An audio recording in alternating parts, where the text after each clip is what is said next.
Hey folks, just picked up the iPhone 11 Pro Max in the midnight green and just wanted to show it here in the car.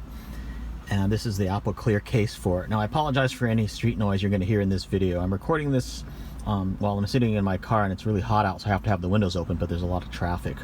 So I apologize in advance for that. The other thing is I'm recording this on my iPhone, my old iPhone 7 Plus.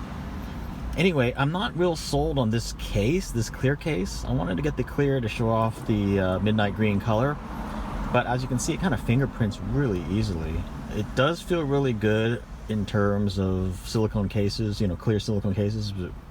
Since this one is made by Apple, it's very high quality, better than other clear cases I've tried. It seems very sturdy and fits really well and all that. But it also seems to make the color of the midnight green a little bit lighter than stock, without a case. You're almost tempted to go caseless with the new iPhone because the back has like a frosted glass that seems just really nice and sturdy in the hand.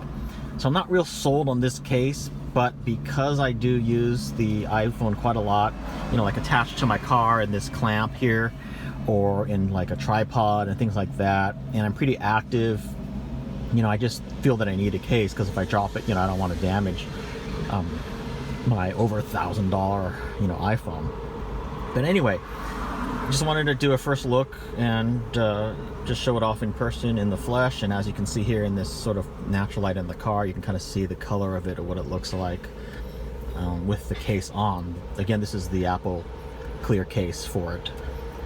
It offers good protection and all that, and it feels good in the hand. I'm just not sold on the feel of it because it's almost a shame to cover up the really nice glass with plastic. But for now, it'll work out. It serves the purpose. iPhone 11 Pro Max. See you in my next video.